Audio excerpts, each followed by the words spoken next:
চিংড়ি মাছের যে কোনো রেসিপি ছোট বড় সবাই পছন্দ করে। আর চিংড়ি মাছের রেসিপিটা যদি এরকম লোভনীয় হয় তাহলে তো আর কথাই নাই।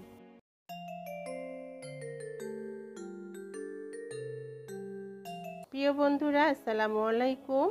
যে যেখান থেকেই আমার এই রেসিপিটি দেখছেন সবাইকে অনেক অনেক শুভেচ্ছা ভালোবাসা জানিয়ে আমি আইরিন পারভিন চলে এসেছি আরও একটি নতুন রান্নার ভিডিও নিয়ে। আর আজকের রেসিপিটা আপনাদের খুবই পছন্দ হবে। চিংড়ি মাছের রেসিপি সবাই খুবই পছন্দ করে। আর ভালো লাগলে একটা লাইক দিয়ে উৎসাহিত করুন। আপনার একটা লাইক আমাকে অনেকটা অনুপ্রেরণা যোগায় আরও নতুন নতুন ভিডিও বানাতে। তাহলে চলুন চিংড়ি মাছের রেসিপিটা কিভাবে বানাবো সেটা দেখে নেই। রেসিপিটা করার জন্য এখানে আমি মিডিয়াম সাইজের চিংড়ি নিয়ে নিয়েছি। আর এখানে 250 গ্রাম চিংড়ি আছে। আর চিংড়ির ওপরের যে খোসাটা আছে ওটা আমি ফেলে দিয়েছি। আর চিংড়ি মাছের মাথার কাছে দেখুন লম্বা করে আমি চাকু দিয়ে কেটে নিলাম। আর এখান থেকে একটা সুতার মতো বের হয়। আর এই জিনিসটা খেতে মানা করে, এটা খেলে নাকি অনেক অসুখ বিসুখ হয় শরীরে। তো এই সবগুলো মাছ থেকে আমি এই সুতাটা বের করে নিলাম। আর এখানে আমি লেজটা রেখে দিয়েছি দেখতে একটু সুন্দর লাগার জন্য। আপনারা চাইলে খোসাটা রেখে দিতে পারেন। খোসাটা ফেলে দিলে চিংড়িটা এত ভালো লাগে না দেখতে, খোসা সহই বেশি ভালো লাগে। তারপরও আমি ফেলে দিয়েছি। লেজের কাছে একটা কাঁটা ছিল, সেই কাঁটাটা ফেলে দিয়েছি। প্যানে আমি আধা কাপ তেল দিয়ে দিলাম। একটু বেশি তেল দিয়ে চিংড়িটাকে রান্না করব, সেজন্য এখানে হাফ কাপ তেল দিয়ে দিলাম। 2টা তেজপাতা ছিঁড়ে দিয়ে দিলাম, একটা দারুচিনি দিলাম আর 2টা এলাচ দিয়ে দিলাম। চুলা লো ফ্লেমে রেখে ভেজে নিব।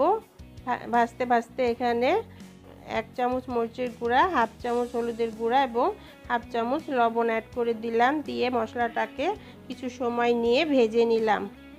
মশলাটা ভাজতে ভাজতে তেল ভেসে আসলে এখানে আমি 1/4 বাটি পেঁয়াজ বাটা দিয়ে দিলাম। এটা গ্রেভিটা আপনারা যতটা ঘন চাইবেন পেঁয়াজ বাটাটা ততটাই দিতে হবে। তো আমি এখানে 1/4 বাটির মতো পেঁয়াজ বাটা অ্যাড করে দিলাম। আর এখানে আমি 2 চামচ আদা বাটা এবং 2 চামচ রসুন বাটা এখানে অ্যাড করে দিলাম। দিয়ে এটাকেও নেড়ে চেড়ে ভালোভাবে কষিয়ে নেব। পেঁয়াজ রসুনটাকে ভেজে নিয়ে তেল ভেসে আসলে এখানে 1 চামচ ধনে গুঁড়ো এবং 1 চামচ জিরে গুঁড়ো দিয়ে দিলাম। দিয়ে এটাকে কতক্ষণ কষিয়ে নিব। কষাতে কষাতে এরপর এখানে আমি সামান্য একটু পানি অ্যাড করে দিলাম। দিয়ে মশলাটাকে আবার কষিয়ে নেব। লো ফ্লেমে রেখে অল্প অল্প করে পানি দিয়ে যতটা সময় নিয়ে কষাবেন আপনার রেসিপিটা ততটাই টেস্টি হবে। এরপর মশলা থেকে তেল ছেড়ে আসলে এখানে আমি যে রেডি করে রেখেছিলাম চিংড়িগুলো সেগুলো দিয়ে দিলাম। চিংড়িগুলো দিয়ে এটাকে একদম ভালো করে কষিয়ে নিব। চুলার আঁচে সময় মিডিয়াম হিটে রেখে চিংড়িটাকে কষিয়ে নেব। প্রিয় বন্ধুরা, এই সহজ চিংড়ির রেসিপিটা যদি আপনাদের কাছে ভালো লাগে তাহলে ইউটিউব থেকে যেসব বন্ধুরা দেখছেন একটা সাবস্ক্রাইব করে দিবেন। ফেসবুক থেকে যেসব বন্ধুরা দেখছেন একটা ফলো দিয়ে দিবেন। যেসব বন্ধুরা আগে থেকে সাবস্ক্রাইব ফলো দিয়েছেন তাদেরকে অসংখ্য ধন্যবাদ। বেশি বেশি করে শেয়ার করুন ফ্রেন্ডস ফ্যামিলির সাথে, অন্যকেও দেখার সুযোগ করে দিন। কমেন্টস করে জানান রেসিপিটা আপনার কাছে কেমন লেগেছে। আর একটা লাইক দিয়ে উৎসাহিত করুন। আপনার একটা লাইক আমাকে অনেকটা অনুপ্রেরণা যোগায় নতুন নতুন ভিডিও বানাতে। মাছটা ভালোভাবে কষিয়ে নেওয়া হয়ে গেছে। এখানে আমি একটু পরিমাণ মতো পানি দিয়ে দিব।